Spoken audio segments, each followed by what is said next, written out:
So I've been working on recording a lot of my own music completely by myself. I've been learning guitar, bass, and really just enjoyed the process of really just kind of creating something on my own and just expressing myself that way and kind of really being set free to kind of refresh all the sounds that I get to play around with.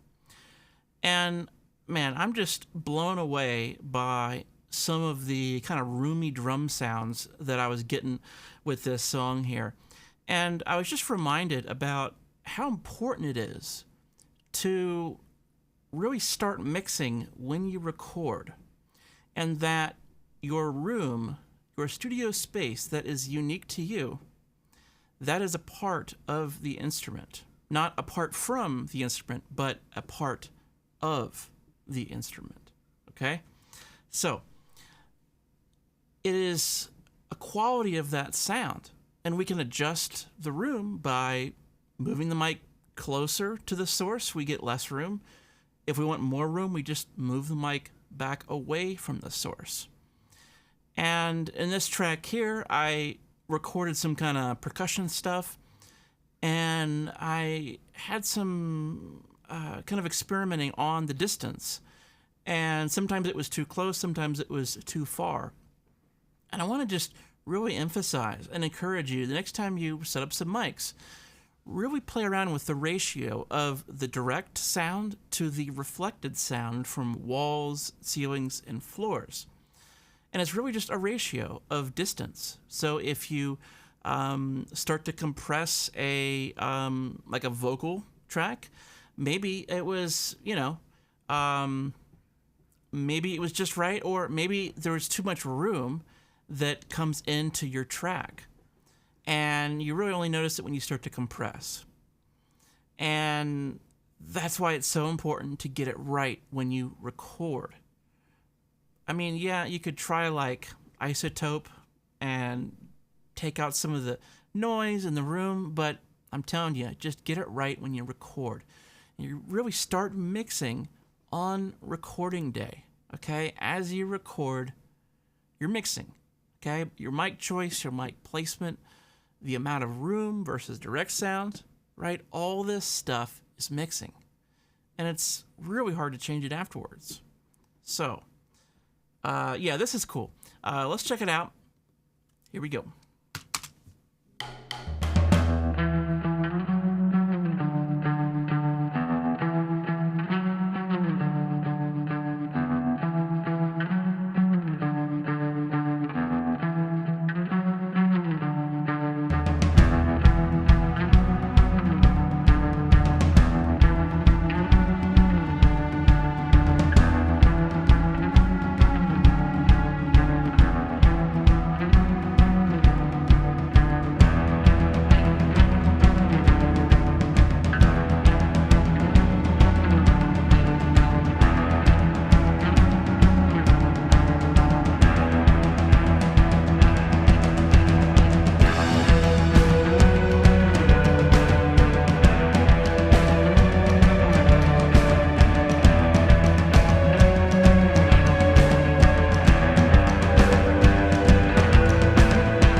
Okay, a lot going on here. Okay, and as we were listening to this here, I was kind of throttling up the room, throttling down the room, and just showing you the different textures and how it works in the mix. We have a drum set that was played with basically just the floor tom, an occasional cymbal crash, kick, and snare. But then the others are just a tom, over here, over there. There's actually 4 toms, so 2 on either side.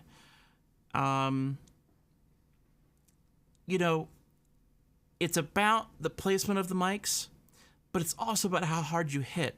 Because if I really slammed the drum, then I went back and I did another take with like soft hitting, it would layer different. Okay? And at the very end here, we can see that I'm actually doing some like really light tapping, and the texture's just totally different. Man, I'm just so lost in my own session here, but it's totally different.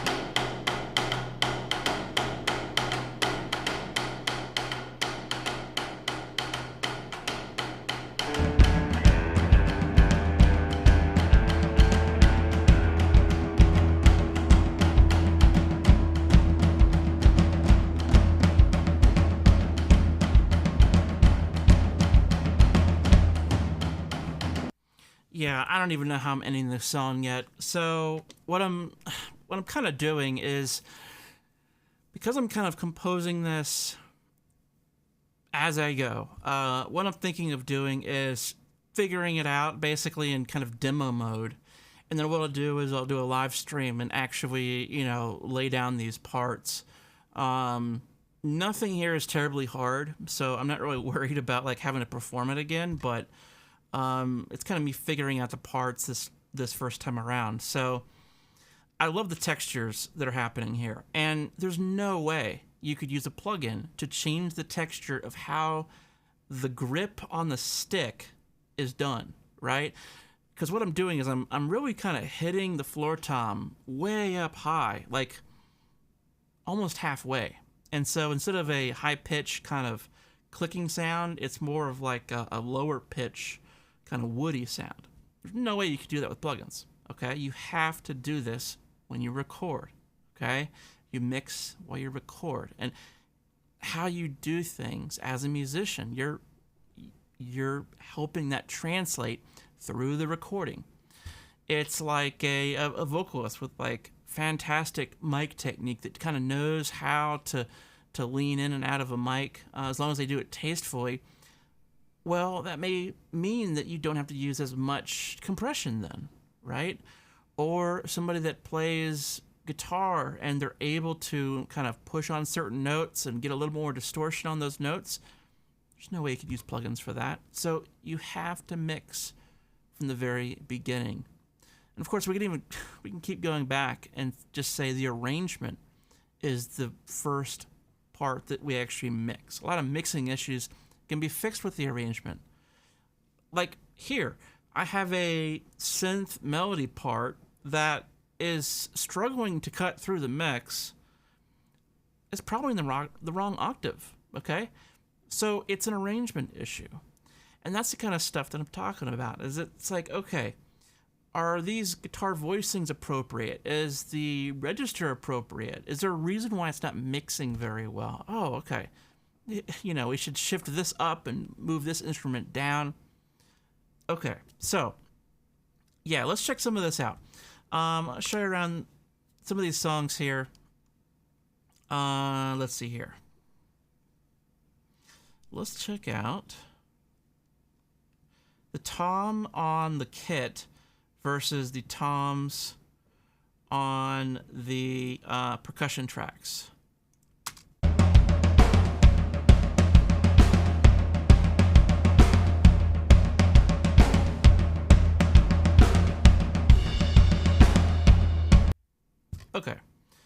So let's zoom in on the floor tom.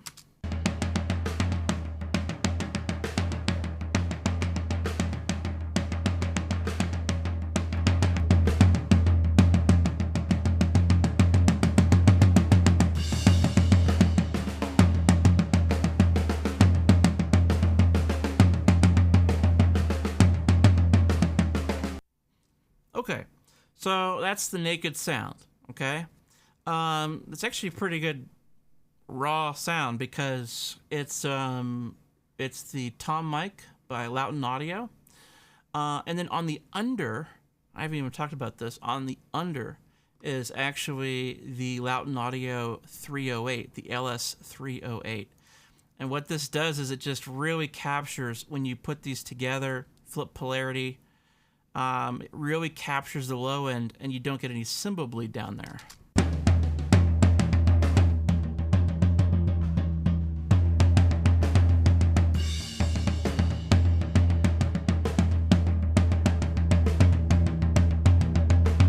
Oh, there was something on that.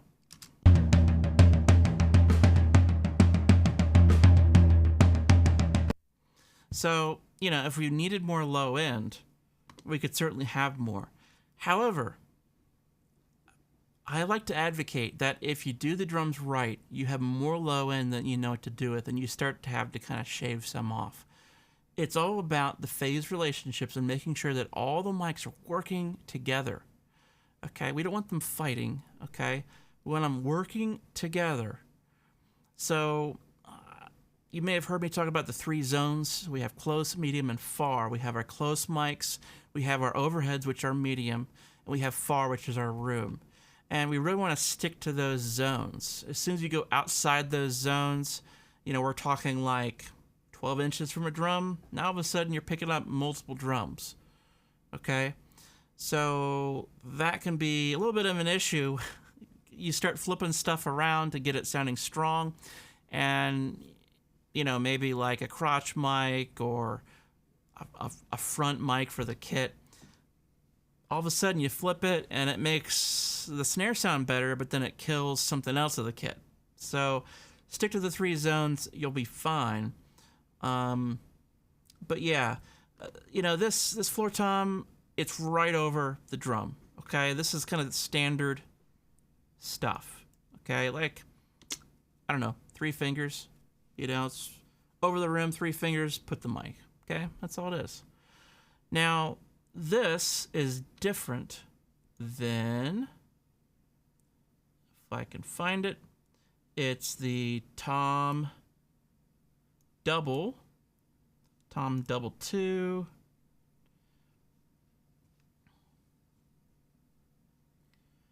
And let's see here. I don't know where Tom Double 1 went, but I want you to just pay attention to the texture difference.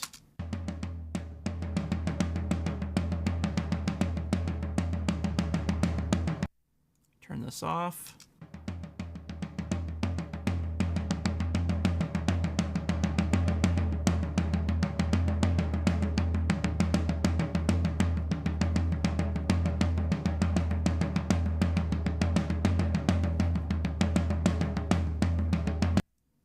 Okay, so that's a tracked tom separately, and here's the original as kind of a kit, drummer kind of tom.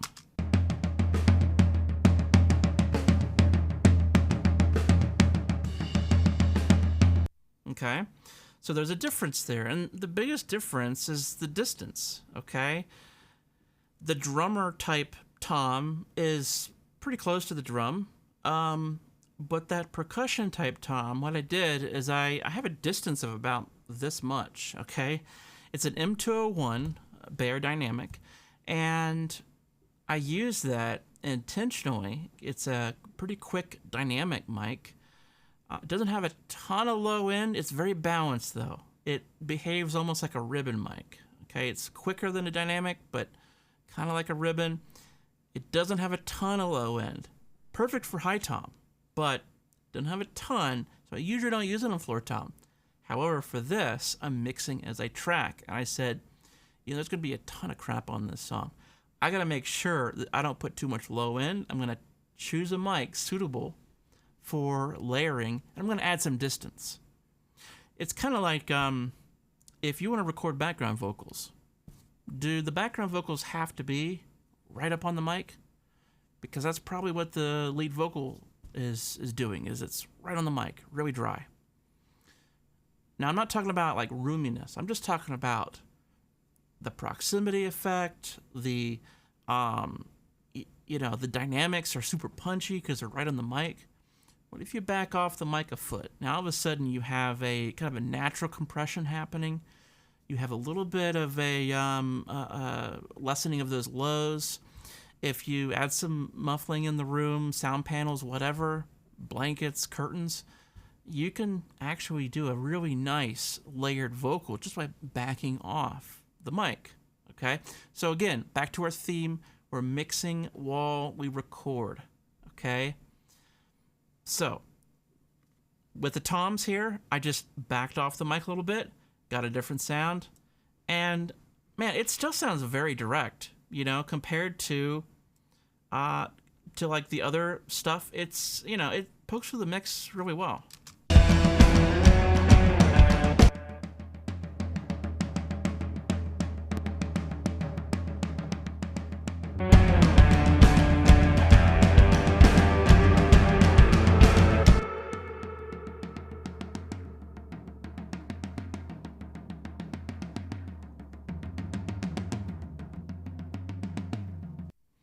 Yeah, so that is a kind of a subtlety on this topic.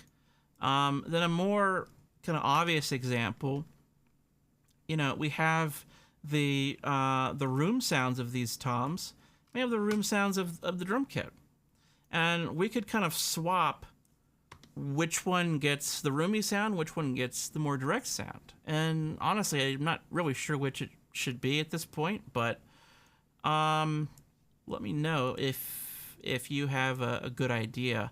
So I can make the drum kit direct and the toms roomy. Let's see what that sounds like.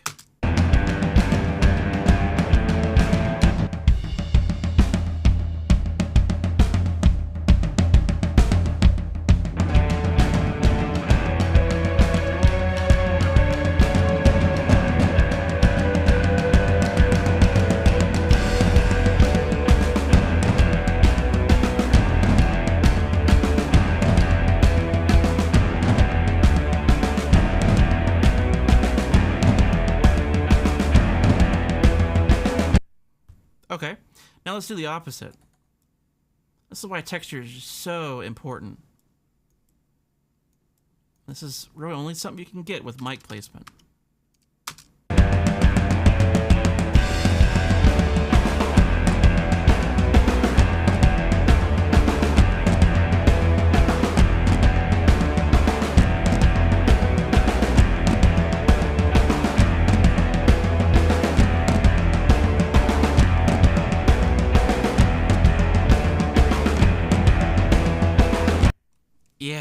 Yeah. And, it's hard because I love having that room mic for snare. So it's going to be tough. But I don't know. It's probably going to be an automation thing where certain parts of the song are basically drier than others. Certain parts are more wet with that kind of reverb room sound.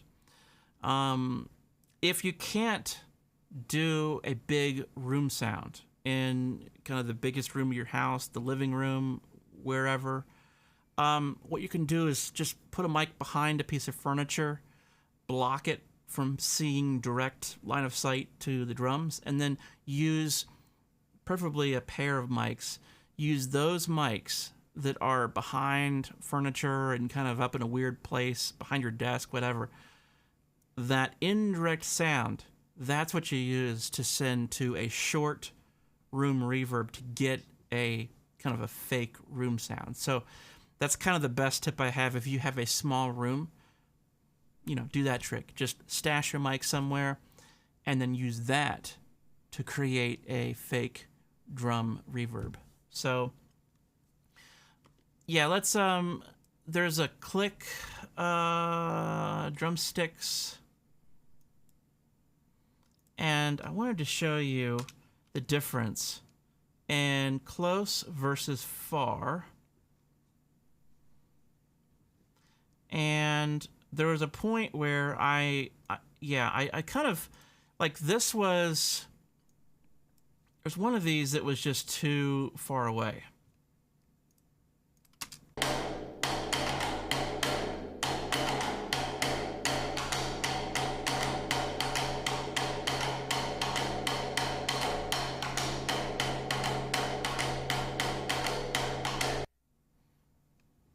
And then we have this one.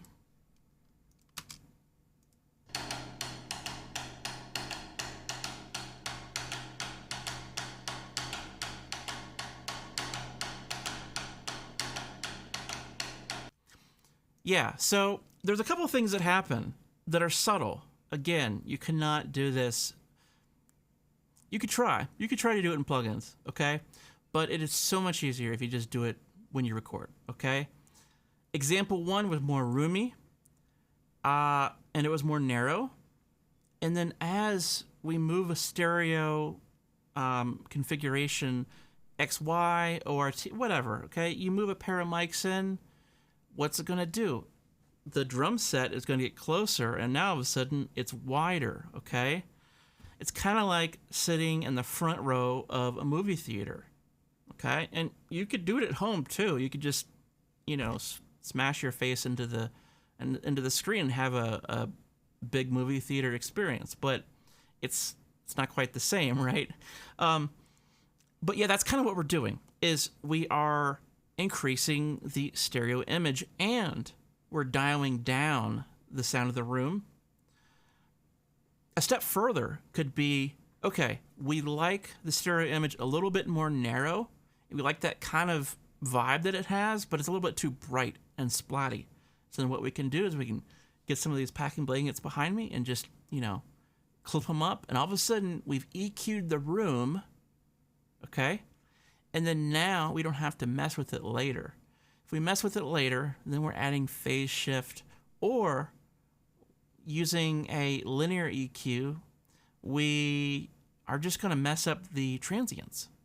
So it's better if we just take a freaking blanket and just, you know, pin it up somewhere in the room. We EQ the room, and then we don't have to EQ the crap out of our raw tracks during mixing. Same thing with that floor tom trick. You know, I used a mic with a low amount of bass or low end, okay? A little bit thin on that low end. Then I used distance. And that's also a texture thing.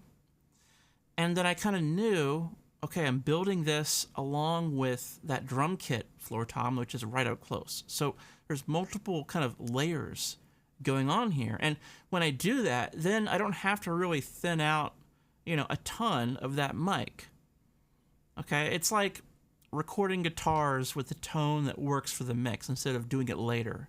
Because if you boost a bunch of high end later, it just ends up sounding really phasey and weird. So it seems extreme and really bright and barely any low end, but it's like, oh, this is what's going to work in the mix, so I'll do it now. I'll cut the low end.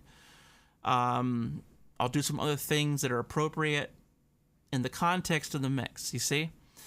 So, man, we covered a lot today, but it is so important that you understand this concept. You know, it is really not that there's recording and then there is mixing.